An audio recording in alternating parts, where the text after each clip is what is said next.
The woman as divine goddess. Now that we have given the man the primary tools that will enable him to work toward having a strong role in tantric sexual relations, let's talk about the role of the woman. The woman is everything in tantric sex and in all of life. She is the divine goddess. Everything we see and everything we do is born of the divine feminine. That is why, in this world, she is called Mother Nature. It is the divine feminine that attracts the masculine seed of pure bliss consciousness and manifests all. The cosmos and everything in it is born from her.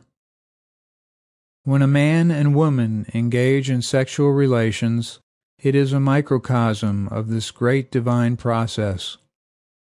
In tantric sex, involving accomplished partners, it begins as a microcosm and rises toward the cosmic joining of the masculine seed and feminine womb. This joining occurs in both the man and the woman. This expanding ecstatic event fulfills itself inside each of the partners as they engage in tantric sex together, and also as each does their sitting yoga practices in their meditation room. This joining of masculine and feminine energies occurs in many ways. It threads its way through all of our yoga practices: deep meditation, spinal breathing pranayama, and so on. Everything in yoga is about this spiritual joining that occurs on every level in the nervous system. So when a man and woman come together in tantric sex, this is the beginning of something much bigger in both of them, reaching far beyond the bodies present on the bed. The man's role is seed, whether he is giving it physically or not. If he does not give it physically, it is cultivated up in both partners spiritually.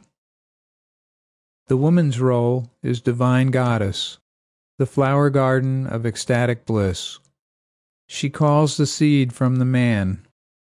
If it does not come physically, it comes up and fertilizes from within both partners spiritually. The more she calls, the more the fertilizing will happen. If not physically, then spiritually. She is the inspiration of both physical and spiritual fertilization.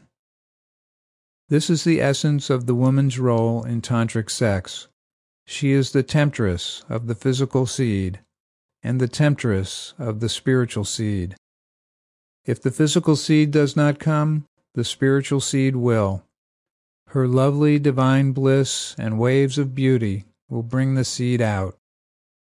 If the man is able to hold the physical seed back, then the spiritual seed rises in both the man and the woman, and this is the internal joining of masculine and feminine energies in both tantric partners.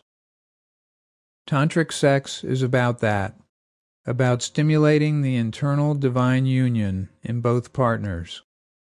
It is the same purpose that is found in all yoga practices. If both partners in tantric sex have been doing yoga practices daily on their own, then there will be much purification in their nervous systems already, and tantric sex will be much more effective. The sexual essences will rise and penetrate their nervous systems deeply, and the experience will be like the deepest meditation, rich in pure silence, ecstatic bliss, and overflowing with love. This will carry over into daily activity and the regular routine of spiritual practices. So tantric sex can have this very positive and profound effect in life. For people who are sexually active, this is the beautiful silver lining in the dark cloud that sex can sometimes hang over spiritual life. It takes discipline to get to such a wonderful stage of lovemaking. We talked about the challenges the man faces in learning to become the master of his semen and what methods he can use. What can the woman do to help this evolution toward tantric sexual relations? Obviously, Her first responsibility is to understand the process of transformation to tantric sexual relations, understanding that it involves cultivating a change in the man's orgasmic response, and that this is not an overnight change. Her partner may not understand this at the start. She has the ability to educate him. Before a divine goddess will be able to engage in tantric sexual relations, she may find herself becoming a teacher, a tantric priestess, if you will. This can be very helpful to a man trying to understand his sexuality. But she can only do so much, for it is he who must take up the challenge. A tantric woman cannot do the holdback method for a man. It won't work if he is not committed to take the initiative for the benefit of both partners.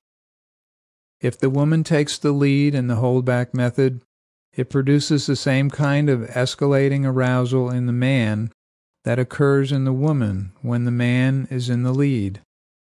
The holdback method with the woman in the lead is not going to give the man the recharging of his staying power, just the opposite. But if a man chooses to take the lead in the holdback method, the woman can help by assisting him in taking the pauses necessary to recharge his staying power. She can refrain from egging him on too much in the sensitive early stages of tantric sex. If he is wavering, she can remind him about what they are doing in tantric sex.